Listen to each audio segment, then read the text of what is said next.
Tere! Mina olen järgneva asitõendi filmi produtsent ja kohe näete ka minu nägu. Enne filmi algamist toon esile järgneva 8 minuti jooksul juriidilised faktid, et toimub üle-eestiline lastekaubandus ja pedofiilia süsteem, millesse on kaasatud enamus Eesti kodanikud. Mis on pedofiilia? See on salalik, salakaval, sõltuvuses, haige, meelitav, silitav, argpükslik, manipuleeriv, pettev, oma rahuolu ja kasu sooviv, otsene või isegi mitte otsekohene seksuaalne tegevus. Selle suunas maksmine ja osalemine teeb inimesest kaasosaleja juriidiliselt. Mis vahe on pervertsusel ja pedofiilial või haigel inimesel või ühiskonnal, kes selle süstemaatikaga kaasa lööb oma maksumaksjate rahadega? Vastus: midagi. Seal pole mingit vahet. Iga ennast austav eestlane on nüüdseks aru saanud, et aastad 2020 kuni aasta 2022 olid organiseeritud kõrgemate jõudude poolt. Kahjuks või õnneks. Ma pole enam kindel isiklikult. Need samused jõud, kes on samm ees rahvast ja hetkel oleva riigi jõus oleva süsteemi juhid, kes on palju loonud ja kontrollinud, nagu näiteks nende süsteemi toetajaskond, nimelt inimteenrite moodustamine, me olime siiski ümber piiratud nende inimeste poolt. Seesamune ennast austav Eesti kodanik on ka teadlik, et need süsteemi juhid on olnud puki otsas suhteliselt kaua aega, ajalooliselt võttes. Lisaks seesamune ennast austav Eesti kodanik on ka teadlik ka energiatest. Kõik on energia ja igal pool meie ümber on energia. Kui paned toa tule põlema, energia. Kui sinu kopsud pumpavad verd sinu südamesse ja kehasse, energia. Kui sööd tervislikku laibata toitu, hea energia. Kui otsustad teatud inimesega olla, peab olema sobiv energia. Keegi näpib mind salakavalalt, et minu keha ja energia välja rüvetada vastu minu tahtmist. Pervertne, vägistav energia. Keegi näpib minu last peale lapsega üllatavalt kenasti olemist. Pedofiilne, salakaval energia. Kui keegi võtab sundviisiliselt sinu koeralt seemet, sundviisiliselt rasestab enda koera selle seemnega, haige, alandav, haiget tegev, pervertne energia. Rakvere mega 6-korruseline korterelamu, mis tehtud seafarmiks ja kuhu kokku pressitud oma kuse sees liuglevad sead. Haige, psühhopaadiline, pedofiilne energia. 100% sundrasestatud Eesti piimalehmade vasikad eemaldatakse sundviisiliselt peale sündi, silitavalt, hellitavalt, salakavalalt, julmalt ja 90% vasikatest müüakse järgi tulevate vanameestele maha, et tappa koeratoiduks või nahaks. Haige, argpükslik, pervertne, lastekaubandus, pedofiilne energia ja nii edasi ja nii edasi. Kõik sama sagedusega energiat, sama sagedus, haige, põletikus vaevlev energia. Nagu Eesti ühiskond, mille seedetrakt on vereraku laiba energiat täis ja mida tuleks puhastada kohvi enemast kangema protseduuriga, et siit lahti saada õige tõese infoga.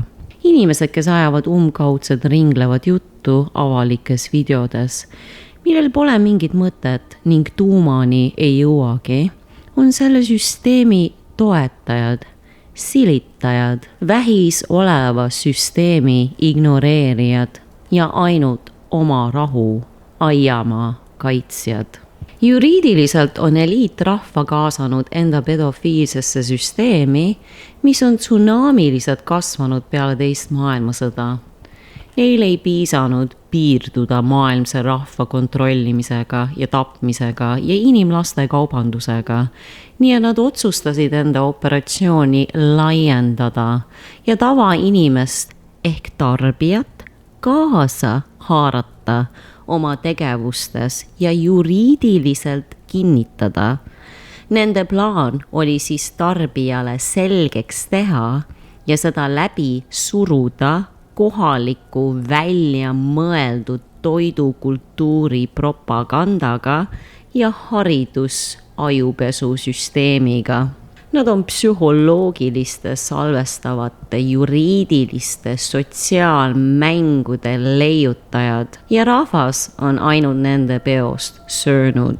Viimased 10 aastad on juriidilised dokumendid öelnud, et ema reisib lapsega või noored reisivad vanemateta või üksi.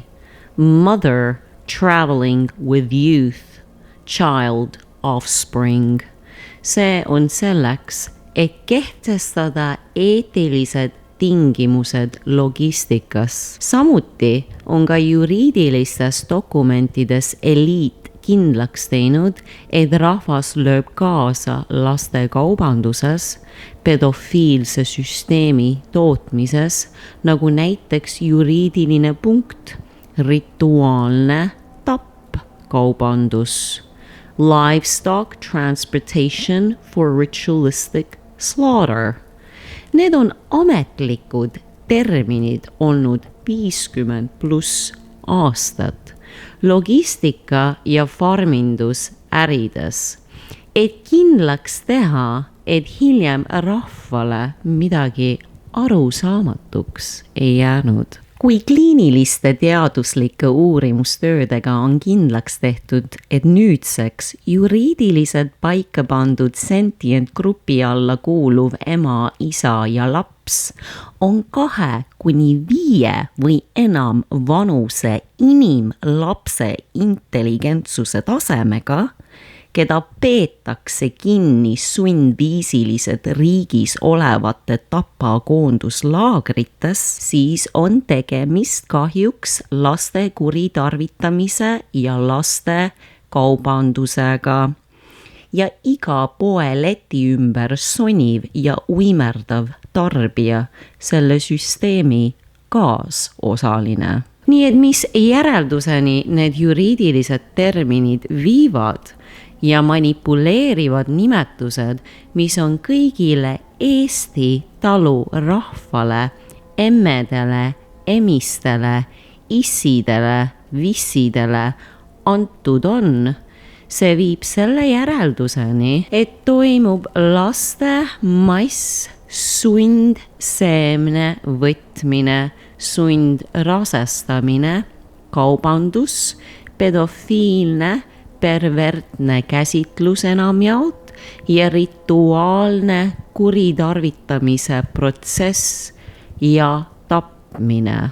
Eliit laenab, ta ei anna kunagi niisama. Ja kui ta laenab orjadele, ta võtab tagasi intressiga. See kajastub rahva karma näol. Orjadele ei anta ilma ja taevast tagasi. Ukraina holodomor oli tõsi. Vanemad sõid teisi inimesi ja oma lapsi. Ja neid pidi lausa arreteerima, kuna isu läks käest ära. Eliitorganiseerijad Bandera 1930, kes Harariga kahtlaselt ühte nägu on, eksisteerivad ka tänapäevani ja normaliseerivad sama tulevat eventi. The event on plaanitud.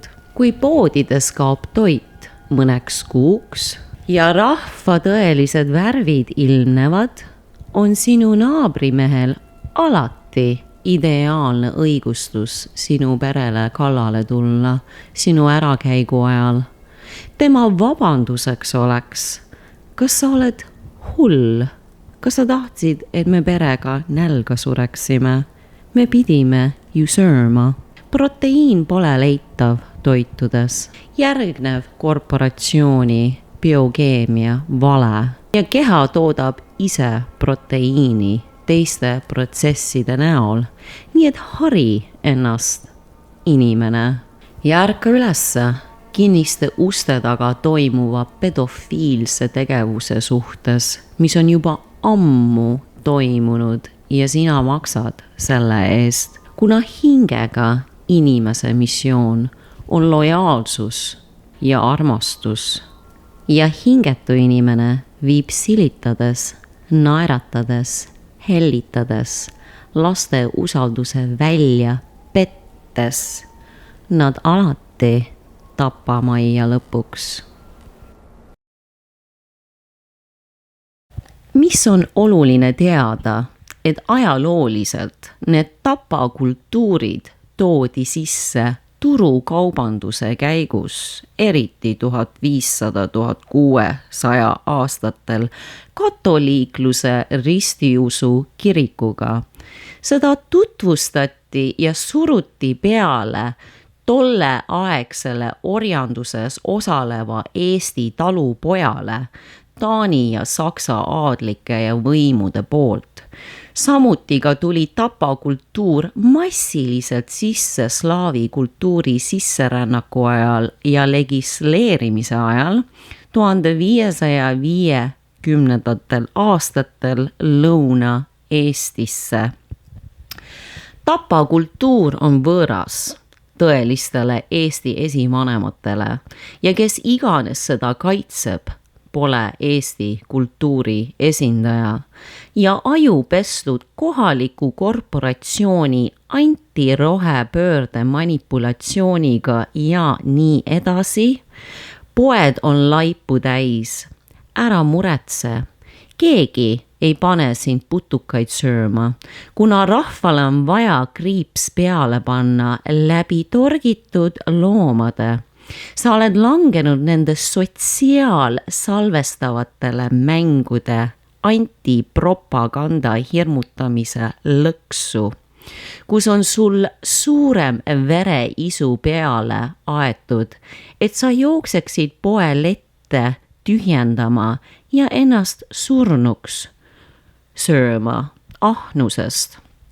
NSV Liidu kokkukukkumise lõpuajal ja Euroopa Liidu sissetungi ajal hakkasid hingega inimesed väsima ja huvi kaotama oma loomade pidamise ja tapmise vastu.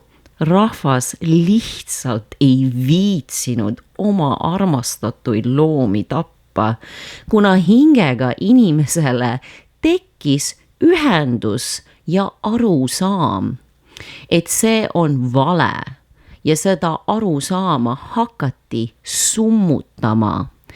Ainukesed, kellele see eluviis sobis, olid hingetutel ja neid polnud piisavalt neid inimteenreid, et eliidi pedofiilset tapaenergiat pumbata selle planeedi peale. Kuna plaan oli siiski suurendada enda eliidi operatsiooni lastekaubandusega ja pedofiilsusega. Tõelise NSV Liidu ajal paljud inimesed pidasid omi loomi ja elati korterites vähem. See oli sügavas NSV Liidus. NSV Liidu süsteem ei tegelenud masstapakultuuriga nagu hetkel suurtööstuses Euroopa Liidu ajal on tehtud, eriti 1990. aastate algusest. Kui NSV Liit purjus ära ostetud Gorbatšovi termini lõpupoole kokku hakkas kukkuma, hakati rohkem ehitama ja looma euroopalikke tapakultuuri hooneid, kuhu viidi hetkeseid emasid, mehi ja lapsi, vangistuses emasid, mehi ja lapsi. Lehm ehk naisel on energeetiliselt nii võimas energia, et kui inimene on tema läheduses ja ta puudutab või kallistab seda naist, siis hakkab inimese stressitase langema.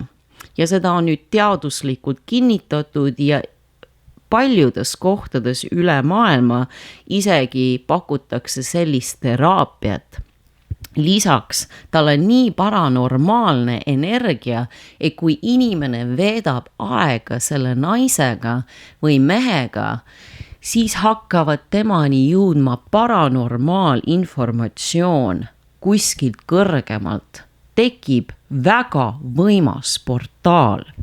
Vanad eestlased panid tihti peale seda tähele ja ainult pidasid lehmi selleks, et natukene piima saada külmadel perioodidel ja rasketel aegadel.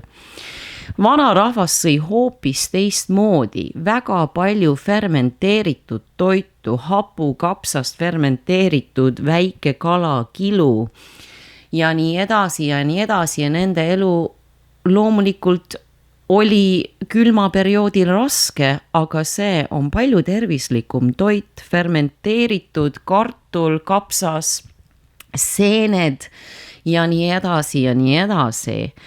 Vana rahvas tunnetas selle püha looma ravivaid olemusi ja tähtsust planeedi ja looduse harmoniseerimise jaoks. Sama ka teiste naiste, meeste, lastega nagu sead ja nii edasi. Nemad toitusid normaalselt. Hetkel toitub rahvas relvatoidus ja sellepärast rahvas vajubki kokku või valgub laiali meie ümber, kes uimerdavad. Vanarahvas pani tähele, et see naine ehk lehm on emakese maa ravijad. Sellepärast peetigi Indias ja Venemaal lehma pühaks loomaks ja piima andvat lehmi ei tohtinud iialgi piinata ja tappa. See oli karistatav tegevus. Sellepärast Arkooni kiriku värdjalik suguta, see on väga hull liikumine. Eliit ei olnud õnnelik, et rahvas keeldus tapmast, keeldus osalemast tapakultuurist. Ja see tapmine vähenes, nii nagu seda oleks vaja olnud, et seda pedofiilset süsteemi üleval hoida ja siis hakatigi ehitama ja laiendama oma operatsiooni, kuna kui on tõesti tõsi ja see on, et selle naise mehe kinni peetud koonduslaagrites naise mehe teadvus on sama kõrge kui laps, siis tema energia on sama puhas kui inimlapse energia, et seda kaubandust elus hoida. See on palju puhtam tapaenergia kui kellegi torgitud liha ülikonna kandva sõjas osaleva tühja inimese olevus. See energia, mida saadakse tapakultuuris nendelt naistelt, meestelt ja lastelt ja inimlaste kaubanduses, on palju magusam ja palju